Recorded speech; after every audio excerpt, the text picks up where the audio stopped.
The voice on the phone was trembling like a leaf in a storm. "Ma'am, Mrs. Eleanor, it's Leo, the gardener." His whisper was so quiet I had to press the phone against my ear right there in the middle of Sunday service. "I'm by the rose bushes. There's someone in your backyard. I think they're digging." My blood turned to ice water in my veins. My husband David was supposed to be 3 hours away on a business trip. The house should have been empty, except for sweet Leo, the college boy from our congregation who I'd hired to tend our garden, while I devoted more time to the church charity work. But someone was digging. In my backyard, near the old shed where David kept his hunting equipment. "Leo, get out of there right now," I whispered into the phone, my heart hammering so hard I thought the entire congregation could hear it. "Don't go near whoever that is, just leave everything and go." I hung up and immediately dialed 911, my fingers shaking so violently I could barely hit the numbers.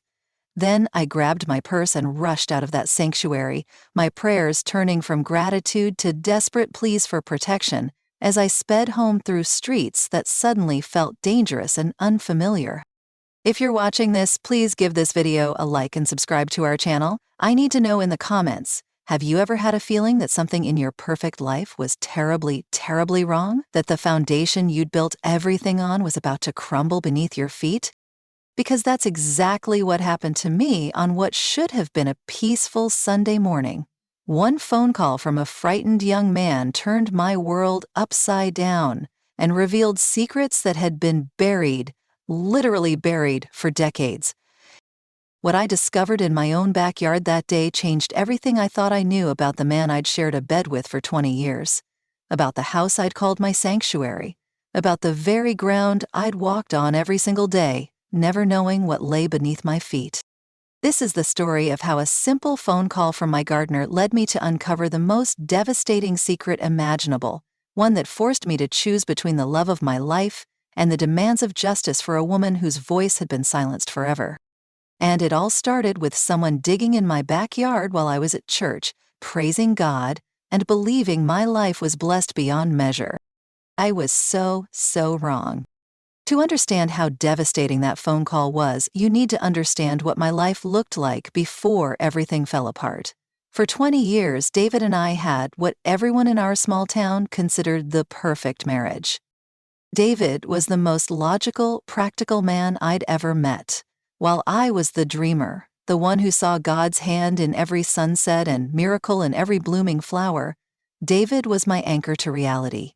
He was an engineer by trade, methodical in everything he did. When our washing machine broke, he'd spend hours researching the best replacement.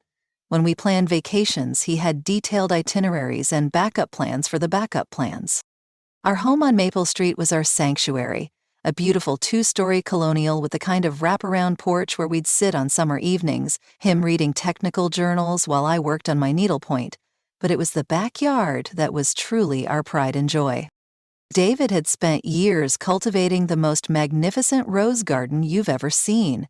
Hybrid teas, climbing roses, antique varieties that bloomed in colors so vibrant they looked like stained glass windows. He'd researched the soil composition, the proper spacing, the ideal fertilizer ratios, with the same precision he brought to his engineering projects.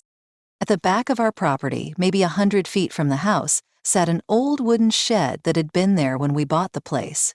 David had converted it into storage for his hunting equipment. Rifles, ammunition, camping gear, all the outdoor equipment he'd collected over the years but rarely used. It was padlocked and weathered, surrounded by overgrown hedges that gave it an almost mystical quality, like something from a fairy tale. I spent my days immersed in church work, organizing charity drives and visiting shut-ins, coordinating the annual Christmas pageant, and helping with the food pantry. It was fulfilling work that fed my soul, but it meant I'd been neglecting our beautiful garden, especially the areas near that old shed where the hedges had grown wild and the weeds were taking over my prized rose beds. That's when I thought of Leo Castellanos. He was a quiet, hard-working young man from our congregation, maybe 19 years old, saving every penny for college while working odd jobs around town. His grandmother, Maria, was one of my dearest friends at church, and she'd mentioned how Leo had been helping elderly parishioners with yard work to earn money for his tuition. When I approached him after service 3 weeks before that terrible phone call, his face lit up with gratitude. "Mrs. Eleanor, I would be honored to help with your garden," he said in his soft, respectful voice. "My grandmother always says your roses are the most beautiful in the county." I gave Leo a key to the old shed. David had insisted we give him access to the tools stored there and specific instructions about what needed attention. "Focus on the rose beds first," I told him. "They're my babies and they've been struggling without proper care.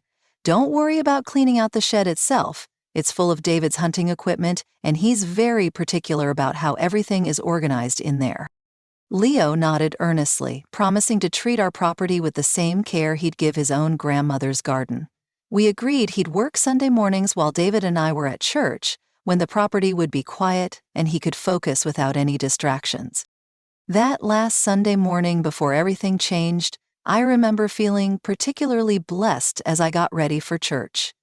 David had left early Friday for a business conference in Sacramento, some engineering symposium that would keep him busy through Monday. I was looking forward to the special service our pastor had planned, a celebration of community and faith that felt especially meaningful. As I drove to church that morning, I actually said a little prayer of gratitude for Leo. Here was this wonderful young man working to better himself while helping others, embodying everything I believed about the goodness of community and faith.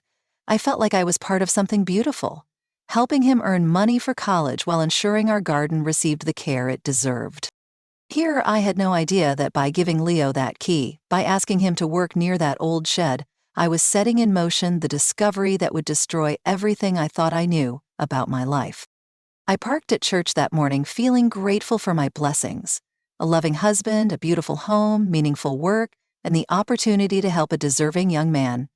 I walked into that sanctuary believing my biggest concern was whether the ladies' auxiliary had enough casseroles for the potluck lunch. I had no idea that in just 2 hours, Leo would call me with news that would shatter my world completely. That the peaceful Sunday morning I'd planned would become the beginning of the most terrifying chapter of my entire life. Sometimes I wonder what would have happened if I'd asked Leo to work on a different day, or if I'd decided the garden could wait another season. But then I remember that some truths have a way of surfacing no matter how deeply they're buried. And the truth that was buried in my backyard had been waiting 20 years to be discovered. Pastor Williams was in the middle of his sermon about faith being tested when I felt my phone vibrate against my leg. I always kept it on silent during service, but I carried it in case of emergencies. You never know when someone might need immediate prayer or help. The first vibration I ignored. Good Christians don't answer phones during worship. But when it buzzed again 30 seconds later, then again, a cold dread settled in my stomach. In 20 years of marriage, David had never called me during church unless something was seriously wrong. I glanced around the sanctuary, hoping no one had noticed, and carefully slipped the phone from my purse. The caller ID made my heart skip. Leo, gardener. Why would that sweet boy be calling me during service? He knew our schedule perfectly well. The phone buzzed again in my trembling hands. Mrs. Henderson, sitting beside me, shot me a disapproving look, but something in my expression must have told her this wasn't casual rudeness.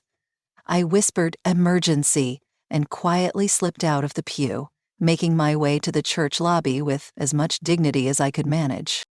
"Leo?" I answered, keeping my voice low. "What's wrong?" The voice that came through the phone was nothing like the confident, respectful young man I knew. Leo sounded terrified, like a child waking from a nightmare. "Mrs. Eleanor, I'm so sorry to call you at church, but something's wrong here. Really wrong." He was whispering so quietly I had to press the phone against my ear and cover my other ear with my hand to hear him. "What do you mean, something's wrong? Are you hurt?" "No, ma'am, I'm okay, but there's someone in your backyard. Someone who's not supposed to be here." His voice was shaking. "I was working on the rose bed closest to the shed, the one you said needed the most attention, when I heard this scraping sound, like metal on dirt." My mouth went dry. Scraping? Yes, ma'am. I thought maybe it was just the neighbor's dog or something. But when I looked over toward the shed, there's a person there. A person in a heavy winter coat, even though it's got to be 80 degrees out here. They're bent over behind the shed, and, Mrs. Eleanor, I think they're digging. The lobby of the church suddenly felt like it was spinning. David was 3 hours away. Our neighbors, the Johnsons, were sitting 2 pews behind me in the sanctuary. Who could possibly be digging in our backyard? Leo, can you see who it is? Can you see their face? No, ma'am. They're wearing a hood pulled up and they're facing away from me. But Mrs. Eleanor, they've got a shovel and there's a pile of dirt beside them. Fresh dirt. They're definitely digging something up. Or burying something. My legs felt like they were going to give out. I leaned against the church wall, my free hand pressed against my chest where my heart was hammering so hard I thought I might faint. Leo, listen to me very carefully. Do not go near that person. Do not let them see you. I want you to leave everything exactly where it is and get out of there right now. But Mrs. Eleanor, what if they're stealing something? What if... Leo, I interrupted, my voice sharper than I'd ever spoken to him. I don't care what they're doing. I care about your safety. Leave the garden tools, leave everything, and go home immediately. Do you understand me? There was a pause, and then Leo's voice came back even more frightened. Mrs. Eleanor, they just looked up, toward the house. I think they might have heard me talking. Get out of there now, Leo, now! I was no longer whispering. Several people in the lobby turned to stare at me, but I didn't care. Go straight to your grandmother's house and stay there until I call you. Yes, ma'am. I'm leaving right now. I'm so sorry, Mrs. Eleanor. I'm so sorry. The line went dead. My hands were shaking so violently I could barely dial 911. When the dispatcher answered, I tried to sound calm, but my voice was betraying my terror. This is Eleanor Morrison at 1247 Maple Street. There's an intruder in my backyard. My gardener just called me. Someone is digging behind our storage shed. I'm not home, but there's a young man there who might be in danger. The dispatcher's voice was professional but urgent. Ma'am, are you certain this person doesn't have permission to be on your property? Absolutely certain. My husband is out of town on business. No one should be there except my gardener, and he's leaving because he's frightened. We're dispatching units to your address immediately. Are you able to respond to the scene? I'm leaving right now, I said, already pushing through the church doors into the parking lot. Please hurry. That boy could be in real danger. I drove home like a woman possessed, my hands gripping the steering wheel so tightly my knuckles went white. Every prayer I'd learned since childhood tumbled through my mind, but they weren't the peaceful prayers of gratitude I'd been offering just minutes earlier. These were desperate pleas for protection, for understanding, for Leo's safety. As I raced through streets I'd driven peacefully for 20 years, terrible possibilities flooded my mind. Was it a burglar who thought the house was empty? A vagrant who'd wandered onto our property? Someone with a grudge against David? But the image that terrified me most was Leo's description. Someone in a heavy winter coat on a sweltering summer day, digging behind the shed where David kept his hunting equipment. What could possibly be buried in my own backyard that someone would risk exposure to retrieve? And why did the thought of David's hunting shed suddenly fill me with a dread I couldn't name? I had no idea that in 10 minutes I would arrive home to find my worst fears realized and my comfortable world forever changed. The truth was literally being unearthed while I sat in church praising God for my blessings. When I turned onto Maple Street, my heart was pounding so hard I could hear it over the engine. 3 police cars were already parked in front of our house, their red and blue lights flashing against the white colonial that had always been my sanctuary. Neighbors stood on their porches, craning their necks to see what drama had shattered the peaceful Sunday morning. I parked behind the last police car and ran toward my backyard, my church heels clicking frantically against the concrete.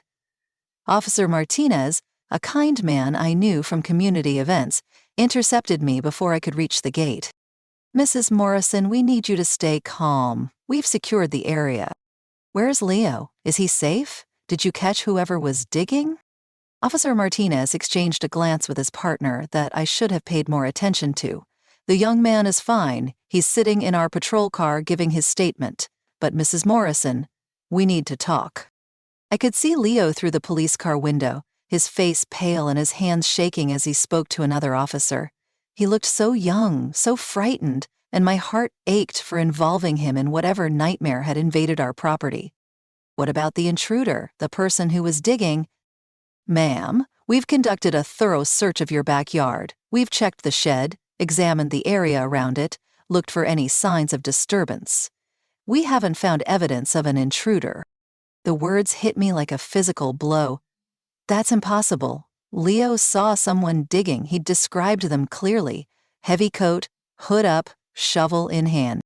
Officer Martinez's voice was gentle but firm. "We understand the young man was frightened, and he genuinely believes he saw something concerning, but there are no footprints in the soil around the shed except his own. No disturbed earth. No signs that anyone has been digging anywhere on your property." I insisted they take me to see for myself. We walked together to the back of our property, where my beautiful rose garden stretched toward the old wooden shed. Everything looked exactly as it should. Peaceful, undisturbed, normal.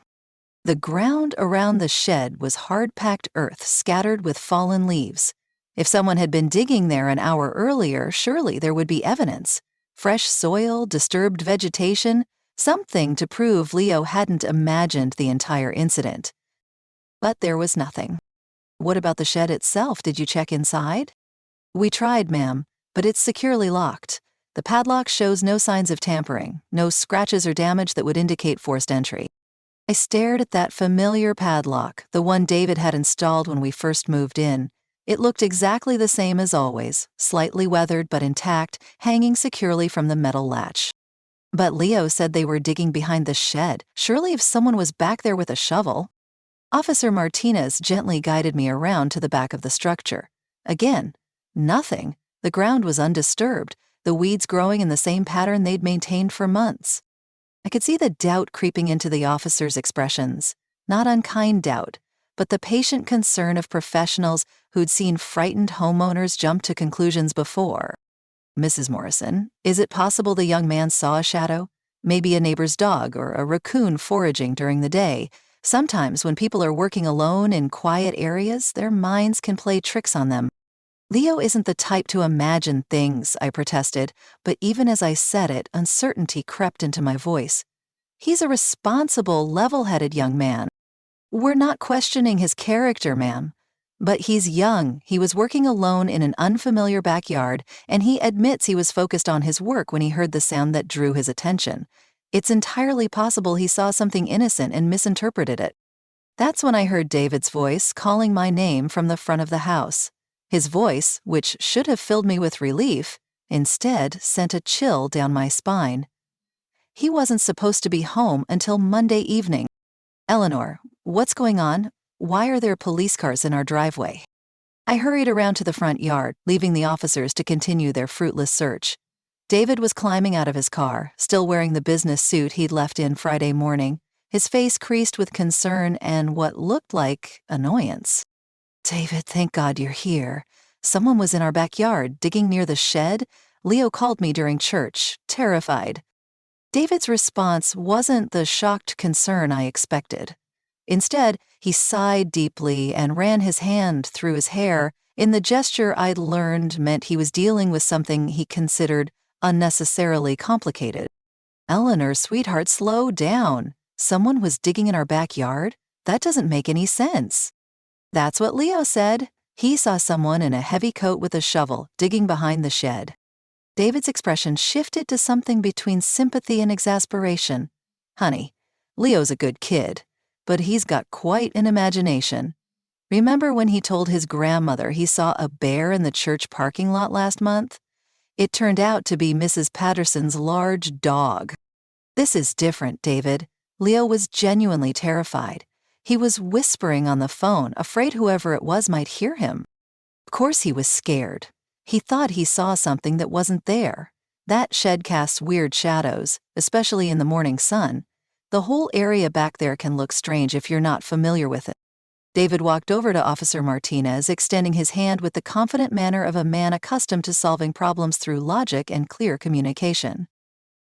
"Officer, I'm David Morrison. I understand there's been some confusion about our property." "Mr. Morrison, your wife reported an intruder based on a call from your gardener. We've searched the property thoroughly and found no evidence of unauthorized entry or disturbance." "I'm not surprised," David said with a slight smile. "That shed has been there since before we bought the house. It's full of hunting equipment, camping gear, things I've collected over the years but rarely use anymore. The whole area can cast strange shadows, especially when the sun hits it at certain angles." He was so reasonable, so logical, so completely convincing that I watched the officer's expressions relax into understanding.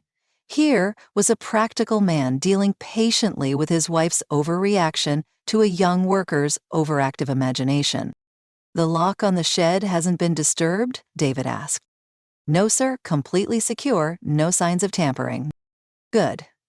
That's where I keep firearms and ammunition, so security is important. But honestly, officer, there's nothing back there that would interest a thief. Most of it is old camping equipment I haven't used in years." Within 20 minutes, the police were gone. Leo had been gently counseled about the importance of being certain before reporting emergencies, though they praised his responsible decision to call for help rather than investigate on his own. As we stood in our driveway watching the police cars disappear, David put his arm around my shoulders with the protective gesture that had comforted me for 20 years. "Sweetheart, I know that must have been frightening getting that call during church, but you can see there's nothing to worry about.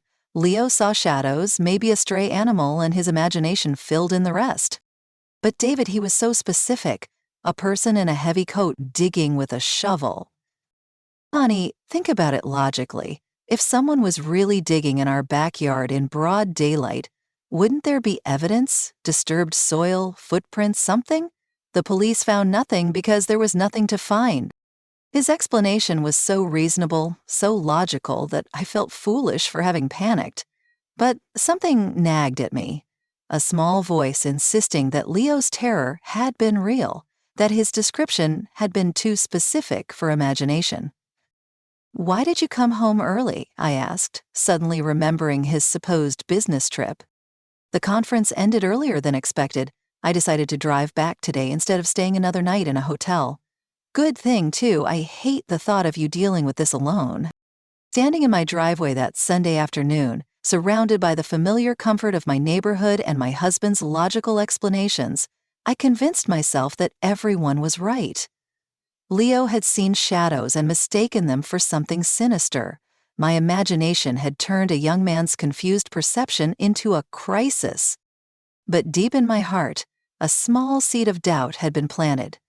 And over the following weeks, that seed would grow into a terrible certainty that nothing about that Sunday morning had been normal, logical, or innocent. I just didn't know yet that my husband's reasonable explanations were the first lies in a web of deception that would unravel my entire world. In the days after Leo's terrifying phone call, I tried to return to normal life. David went back to work, I resumed my church activities, and we both agreed that Leo should take a break from gardening until the whole incident faded from memory. But normal felt different now. Like wearing clothes that no longer fit quite right. The first sign that something was still wrong came 3 days later, on Wednesday morning. I was watering my morning glories by the kitchen window when I noticed something that made me pause. Near the shed, maybe 10 feet from where Leo claimed to have seen the mysterious digger, there was a patch of earth that looked different. It wasn't obviously disturbed, not like freshly turned soil or a clear excavation site. But the dirt had a slightly darker color than the surrounding ground, and the texture seemed finer, as if it had been broken up and settled again. The patch was roughly circular, about 3 feet across, and positioned exactly where someone standing behind the shed would have the most privacy from the house and neighboring properties.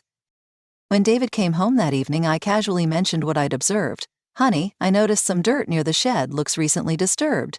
Did you do any work back there recently?" His response was immediate and reasonable. "Oh, that. Yeah, I was looking for my old camping shovel last weekend. I thought I might have buried it near the shed when I was organizing tools a few months ago. Turned out it was in the garage all along. The explanation made perfect sense.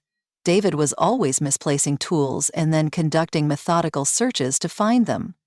But something about his tone felt rehearsed, like he'd been preparing for this exact question. The following Monday, exactly 1 week after Leo's phone call, I discovered something that made my blood run cold. I was taking my morning coffee to the back porch when I noticed the shed door was slightly ajar. Not wide open, just cracked enough that I could see a sliver of darkness inside. The heavy-duty padlock was still in place, but it was hanging loose, as if someone had unlocked it and then failed to properly secure it again. My first instinct was panic. Had someone broken in during the night? But as I approached the shed, I could see the lock showed no signs of damage. No scratches from lockpicks, no bent metal, no indication of forced entry. I called David at work immediately. The shed is unlocked, the door is open. There was a pause before he responded, and when he did, his voice carried mild annoyance rather than concern. I must have forgotten to lock it properly yesterday. I was checking on some equipment and got distracted by a phone call. Sorry, sweetheart. Can you secure it for me? Another perfectly reasonable explanation. But it troubled me because David was obsessively careful about that shed. In 20 years of marriage, I'd never known him to leave it unlocked, even for a few minutes. 2 weeks later, I noticed tools had gone missing from our garage. Nothing valuable, just a small hand trowel and an old, heavy-duty flashlight that David used for camping. When I mentioned it, David suggested I'd probably moved them while organizing and forgotten where I'd put them. You know how you are when you're cleaning, Eleanor. You move things around and then can't remember where you put them. They'll turn up. His tone was affectionate but condescending, the way you'd speak to someone whose memory you no longer trusted completely. It was the first time in our marriage that David had suggested my organizational skills were failing. But the event that truly shattered my sense of security happened 3 weeks after Leo's call, on a Tuesday night when a thunderstorm was rolling through our area. I woke around 2 a.m. to the sound of rain against our bedroom windows, but underneath the natural storm sounds, I heard something else, a faint, rhythmic scraping, like metal against stone or dirt. The sound was coming from outside, somewhere in the direction of the backyard. I lay perfectly still, listening, telling myself it was just a tree branch scraping against the house or debris being blown around by the wind. But the sound was too regular, too purposeful to be random storm noise. Scrape, pause, scrape, pause, scrape. I slipped out of bed as quietly as possible and crept to the bedroom window that faced the backyard.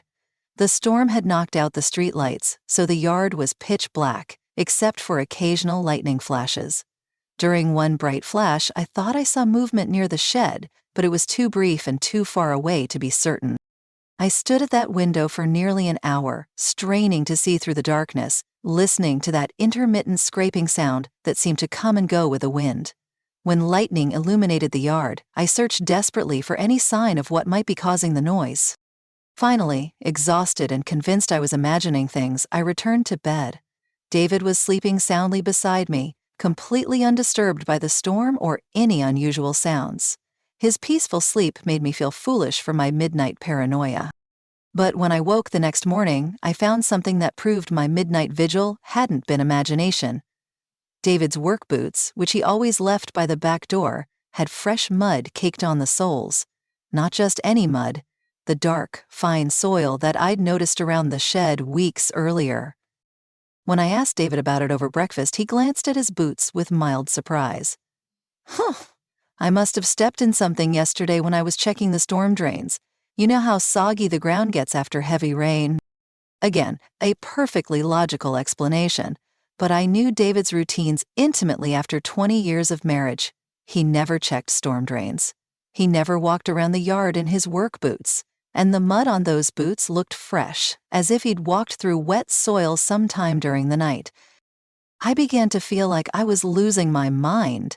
Every anomaly I noticed had a reasonable explanation, Every concern I raised was met with David's patient, logical responses that made me feel paranoid and foolish. I stopped mentioning these incidents to David because his explanations always made me feel like an overwrought woman seeing threats where none existed. I stopped discussing them with friends because I knew how they would sound. An elderly widow jumping at shadows, imagining conspiracies where there were only coincidences. But I started keeping a journal, documenting every strange occurrence, every out-of-place detail, every moment when my comfortable reality felt slightly askew. I told myself I was gathering evidence, but truthfully, I was trying to convince myself I wasn't developing the kind of paranoid dementia that destroys families. The pattern became clear over those 3 weeks. Something was happening in my backyard during the night. David always had reasonable explanations for every anomaly, and I was slowly being convinced that my perceptions couldn't be trusted. But the woman who had raised 4 children, managed a household for 5 decades, and organized countless church events wasn't ready to surrender her judgment without a fight. I began to notice that David's explanations, while individually reasonable, followed a disturbing pattern. They all involved me misremembering, misplacing, or misunderstanding things that I knew I had observed correctly. According to David, I was becoming the kind of confused elderly woman who couldn't trust her own mind, the kind who needed patient management rather than honest communication. I didn't know it yet, but David was systematically destroying my confidence in my own perceptions to hide something so terrible that discovery would destroy not just our marriage, but everything I thought I knew about the man I'd shared my life with for 20 years. But I was about to stop being a victim of gaslighting and start being a detective, because sometimes, when everyone tells you you're crazy, the only way to prove your sanity is to uncover the truth they're hiding. And the truth was buried in my own backyard, exactly where Leo said he'd seen someone digging. The breaking point came on a Thursday morning exactly 1 month after Leo's terrifying phone call. I was dusting David's home office, something I did weekly while he was at work, when my cleaning cloth caught on something unexpected. David's desk was an antique oak piece that had belonged to his father, with multiple drawers and hidden compartments that he'd shown me proudly when we first moved in together. I knew every inch of that desk, every scratch and worn spot from decades of use. But that morning, as I cleaned the knee well underneath, my cloth snagged on something that shouldn't have been there. Taped to the underside of the center drawer, hidden where no one would find it unless they were cleaning very thoroughly, was a small brass key. Not one of our house keys, not anything I recognized from our usual collection of car keys, mailbox keys, or safety deposit box keys.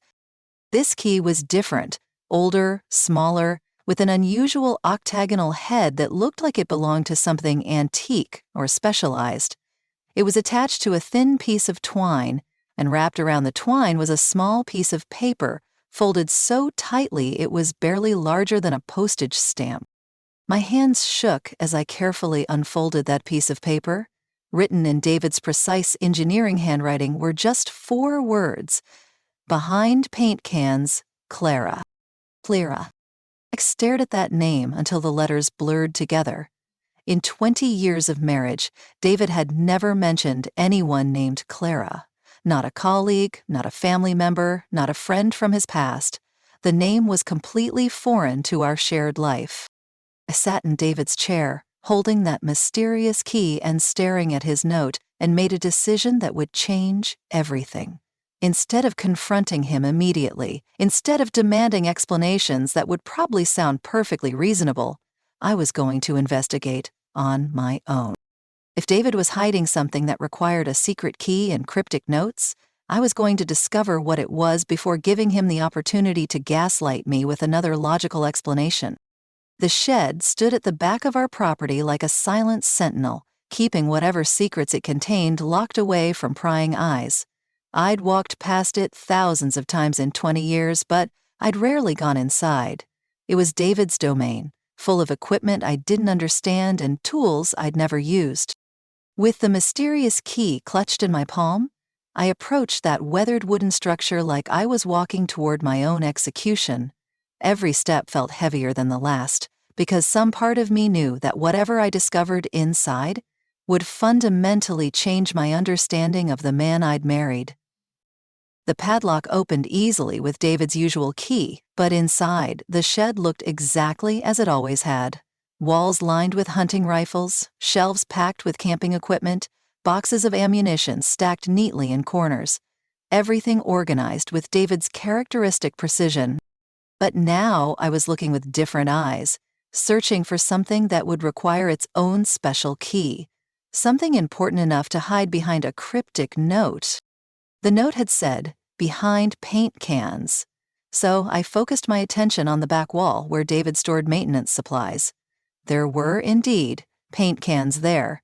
Various colors we'd used over the years for touch-ups and small projects, arranged in David's typical orderly fashion. I began moving the cans carefully, trying not to disturb David's organization system in case I needed to replace everything exactly as I'd found it. Behind the third shelf of paint cans, pushed back against the wall where it would be invisible unless you were specifically looking for it, I found what the key was meant to unlock. It was an old military-style footlocker, olive green with metal corners and a heavy-duty lock that looked like it hadn't been opened in years. The metal was slightly rusted, and dust had accumulated around the edges, suggesting it had been sitting in this hidden position for a very long time. The mysterious key fit the lock perfectly. When I lifted the lid, the smell hit me first. Not unpleasant, just old and musty, like clothes that had been stored in an attic for decades. The footlocker was lined with faded fabric, and inside, arranged with careful precision, were items that made my blood turn to ice water. At the top was a bundle of letters tied with a pink ribbon, written in handwriting I'd never seen before. The return address on the envelopes was from someone named Clara Henderson, and they were all addressed to David, at an apartment address I didn't recognize. Underneath the letters was a woman's jewelry, a delicate gold locket, pearl earrings, a wedding ring that wasn't mine. The jewelry had the patina of age, as if it had been stored away for many years. But it was the photograph that stopped my heart completely. At the bottom of the footlocker, protected by a layer of tissue paper, was an 8x10 wedding photograph. David, looking 20 years younger, but unmistakably himself, standing beside a beautiful blonde woman in a vintage wedding dress. They were both smiling with the radiant happiness of newlyweds, and written across the bottom in David's handwriting were the words, "David and Clara Morrison, June 15, 1978. 3 years before David and I met, 3 years before he told me he'd never been married before. Underneath the photograph was a legal document that made me sink to my knees on the shed floor. It was a property deed dated 1979, showing that the land our house sat on had been purchased jointly by David Morrison and Clara Henderson Morrison. Clara hadn't just been David's girlfriend or even his fiancée. She had been his wife. His first wife, who had owned half of the property where I'd been living for 20 years, believing I was David's first and only bride. But the item that made me understand why Leo had seen someone digging behind this shed was a hand-drawn map of our backyard, sketched on graph paper with David's meticulous attention to detail.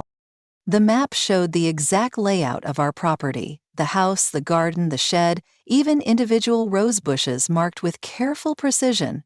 But in the area behind the shed, where Leo claimed to have seen the mysterious digger, was a red X marked with coordinates and a notation that made my soul leave my body. Clara, 6 feet, northeast corner, June 1980. I stared at that map until the lines blurred together, understanding finally dawning like a horrible sunrise. Clara Morrison hadn't disappeared or left David or moved to another city. Clara Morrison was buried in my backyard, 6 feet underground, exactly where Leo had seen someone digging in the middle of a Sunday morning. David hadn't been coming home from business trips. He'd been checking on Clara's grave, making sure 20 years of weather and settling soil hadn't disturbed the site where he'd hidden his first wife's body. The person Leo saw digging wasn't a stranger or an intruder. It was my husband, maintaining the secret that had shaped our entire marriage, tending to a grave I'd been walking over for 2 decades without knowing I was stepping on a woman's final resting place.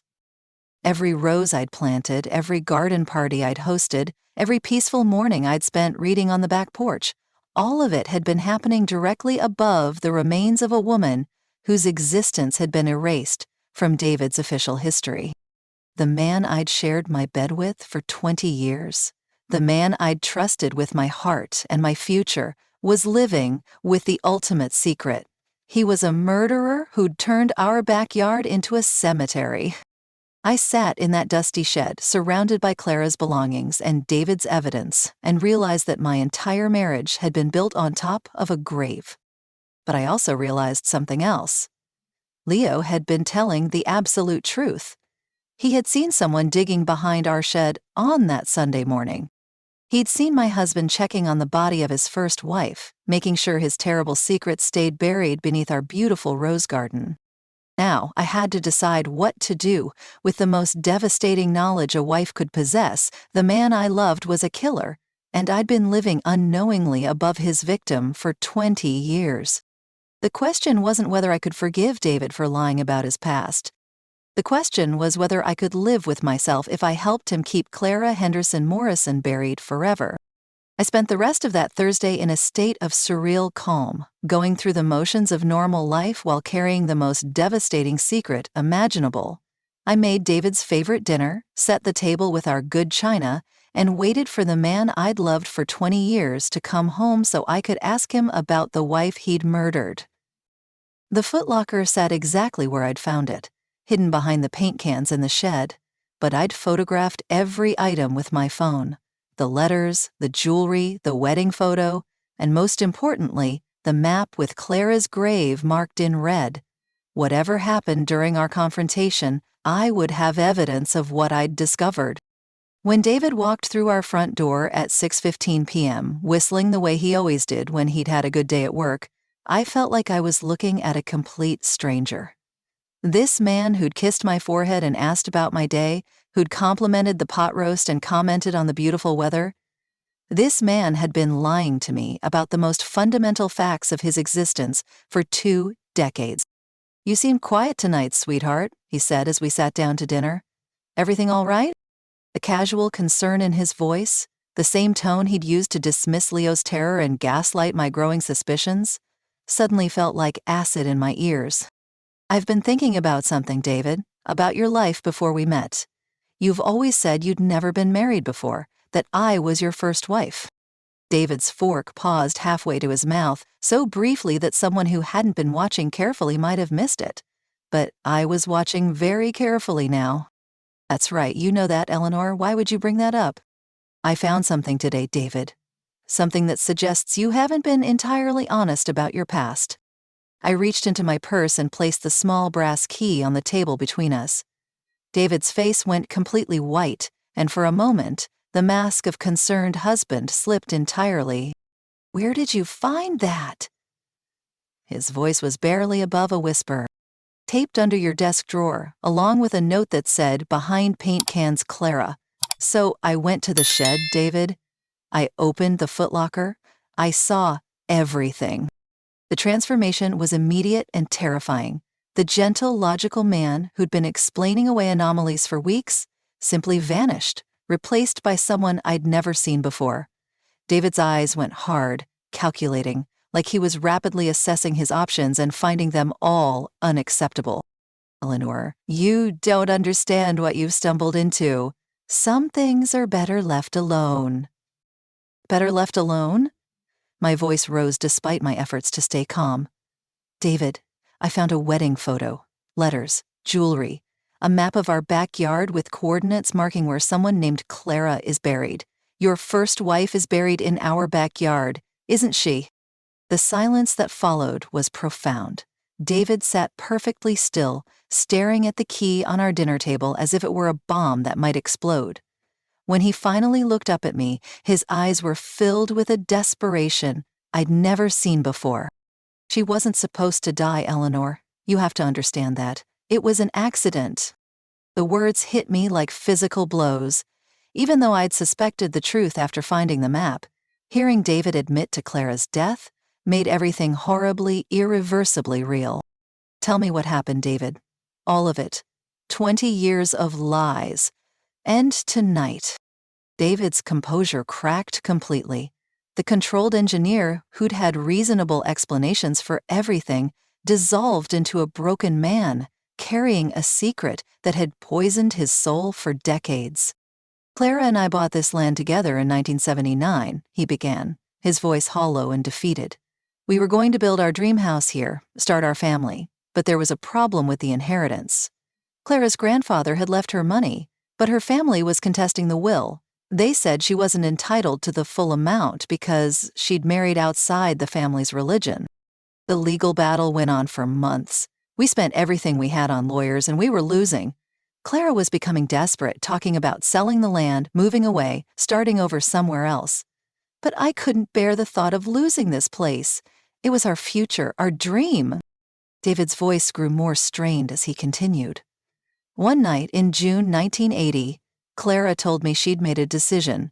She was going to settle with her family, take whatever money they offered, and we'd have to find somewhere else to live. She'd already contacted a real estate agent about listing the property. I couldn't let her destroy our future, Eleanor. This land was everything to me, our plans, our home, our children's inheritance. So I told her we needed to talk about it, really discuss all our options before making such a drastic decision. We walked out to the back of the property that night where we'd planned to put the rose garden. Clara was determined to sell and we started arguing, really arguing, louder than we'd ever fought before. She said she was going to call the real estate agent in the morning, whether I agreed or not. She said I was being selfish and unrealistic, that holding onto the land was more important to me than our marriage, and she was right. David's voice broke completely. I pushed her, Eleanor. Not hard, just to make her stop talking, to make her listen to reason. But she lost her balance and fell backwards, hit her head on the old stone foundation that was already there from the previous house. She was unconscious, bleeding from her head, and I panicked. I should have called an ambulance, should have rushed her to the hospital. But all I could think about was losing everything. The land, our future, my reputation if anyone thought I'd hurt her intentionally. Though I waited, I sat there for 2 hours, telling myself she would wake up, that everything would be okay, but she never regained consciousness. She died while I was sitting there like a coward, too afraid to get help. You let her die, David. You chose the land over your wife's life. I know. His voice was barely audible. I've known that for 43 years. But by the time I accepted that she was gone, it was too late to call it an accident. Too much time had passed. I'd waited too long. So I buried her right there where she fell. And then you pretended she'd never existed. You erased her from your life completely. I told everyone she'd left me, moved back east to be with her family. Her parents had disowned her for marrying me, so they weren't going to come looking. Her friends assumed she'd started it over somewhere else. It was easier than anyone expected to make Clara Henderson Morrison simply disappear. And then you met me 3 years later and lied about never being married before. Eleanor, I was going to tell you eventually, but the longer we were together, the harder it became. How do you tell someone you love that your first wife is buried in the backyard? How do you build a life on that foundation? You don't, David. You don't build a life on lies and graves. You don't make someone fall in love with a fiction. You don't let them plant roses over a woman's body without telling them the truth. For 20 years, I've been walking over Clara's grave every morning when I water my flowers. I've been hosting garden parties above her remains. I've been living in a house built on land that was partially hers, never knowing that my entire marriage was constructed on top of a crime scene. David reached across the table, desperate. Eleanor, please. We can work through this. We can... No, David, we can't. My voice was steady now, filled with a certainty that surprised even me. Clara deserves a proper burial. Her family deserves to know what happened to her. And I deserve to live without being an unwitting accomplice to covering up her death. Tomorrow morning, we're going to the police station together. You're going to tell them everything you just told me, You're going to give Clara the dignity of truth, even if it's 43 years too late. And if I refuse, then I'll go alone, with the photos I took of everything in that footlocker. Either way, David, Clara's story is going to be told. The only choice you have is whether you tell it yourself or whether I tell it for you. That night, for the first time in 20 years, David and I slept in separate bedrooms. I lay awake, staring at the ceiling, knowing that in a few hours, I would walk into a police station and destroy the life I'd built with a man who'd hidden a body beneath our shared dreams.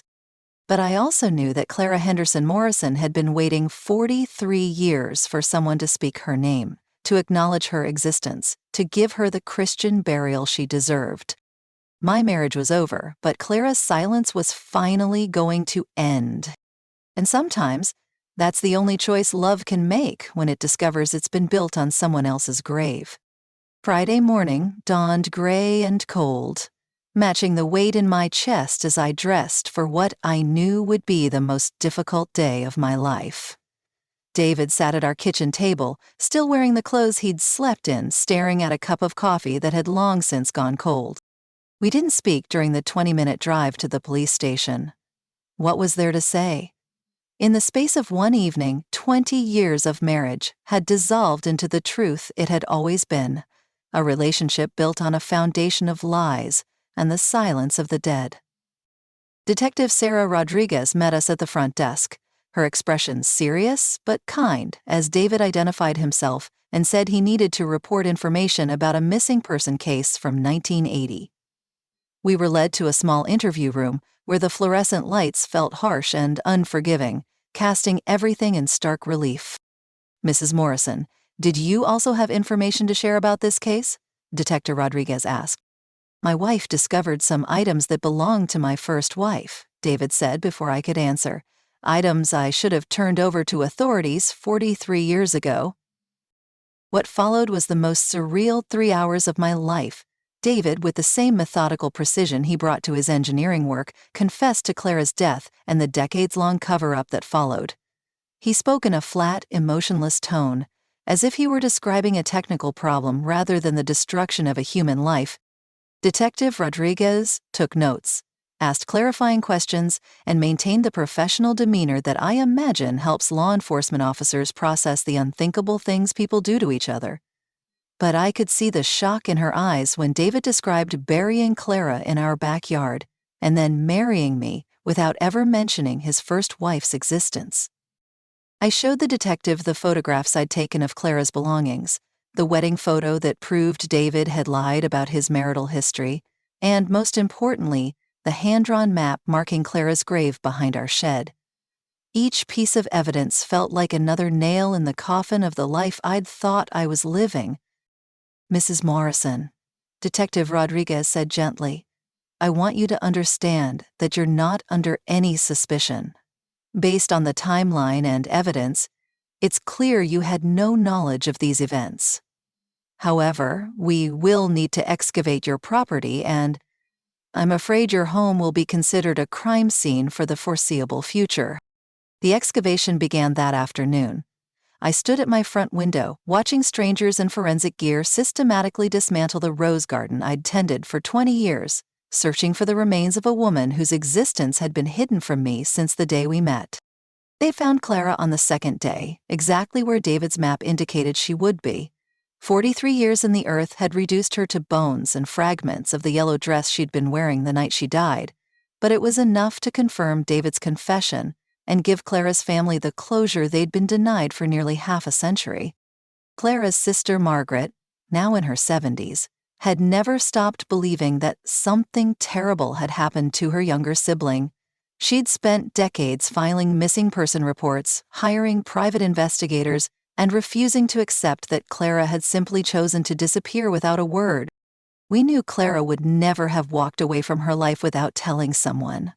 Margaret told me during the painful phone conversation where I had to explain how I'd unknowingly been living above her sister's grave. Clara was responsible, loving, excited about her future. She wasn't the kind of person who just vanished. Learning that Clara had been dead for 43 years, that she'd died alone and afraid while her husband chose property over her life, devastated her remaining family. But Margaret also expressed gratitude that Clara's body had finally been found, that the uncertainty was over, and that her sister could receive the Catholic burial she deserved. "At least now we can mourn her properly," Margaret said through tears. "At least now we can say goodbye." The legal proceedings stretched on for months. David pled guilty to involuntary manslaughter and improper disposal of a body, accepting a sentence of 12 years in state prison. At 71 years old, it was effectively a life sentence, and we both knew he would likely die behind bars. I attended every court hearing, not out of loyalty to David, but out of respect for Clara. Someone who'd known her killer intimately, who'd shared his bed and his life, needed to bear witness to the truth of what he'd done. The hardest part wasn't the media attention or the legal proceedings, or even the end of my marriage.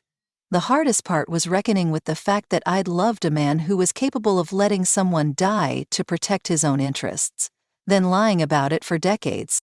Every memory of our life together was now tainted by the knowledge of what lay beneath it. Every anniversary we'd celebrated, every garden party we'd hosted, every quiet evening we'd spent on the back porch, all of it had been happening directly above Clara's unmarked grave. I sold the house within 6 months of Clara's discovery. I couldn't continue living on land where she'd died, couldn't tend roses planted in soil that had covered her remains. The new owners, a young family with children, have no idea of the property's history, and I hope they never need to learn it. I moved to a small apartment across town and began attending grief counseling, not just for the end of my marriage, but for the 20 years of my life that had been built on a lie. Learning to trust my own judgment again, learning to believe in my perceptions after months of being gaslit was a slow and painful process. But something positive emerged from this nightmare. I began speaking to church groups and community organizations about recognizing the signs of deception in long-term relationships, about trusting your instincts when something feels wrong, about the importance of truth even when it destroys everything you thought you knew. Leo Castellanos, the young man whose courage in reporting what he'd seen had ultimately led to Clara's discovery, graduated from college with honors. We stayed in touch, and he often tells people that the most important lesson he learned wasn't in any classroom. It was to trust what you see, even when everyone tells you you're wrong.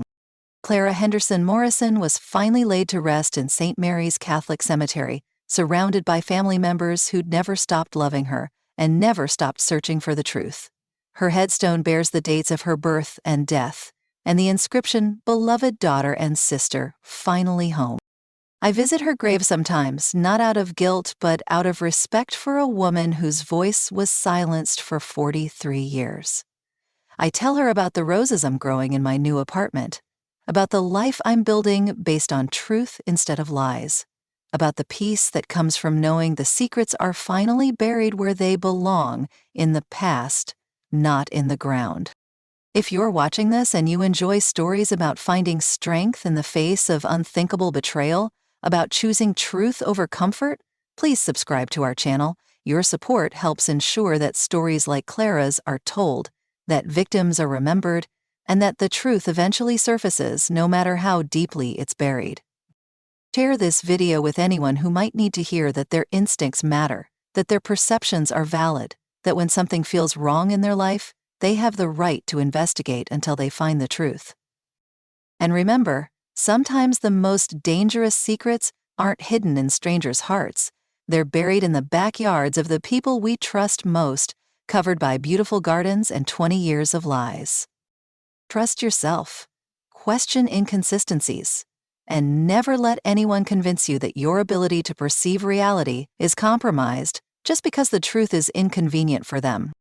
Clara Henderson Morrison waited 43 years for someone to speak her name, to acknowledge her existence, to demand justice for her silenced voice. Sometimes love means choosing truth over loyalty, justice over comfort, and the rights of the dead over the convenience of the living. I couldn't save my marriage, but I could give Clara the dignity of truth. And in the end, That was the only choice that let me sleep peacefully again, knowing that the most important love story isn't between the living, but between the living and the dead who trust us to tell their stories. Some secrets are too heavy to carry, some truths are too important to bury, and some gardens grow more beautiful when they're planted in honest soil. Leo was right all along. There was someone in my backyard who shouldn't have been there. It just took me 20 years to realize it was my husband.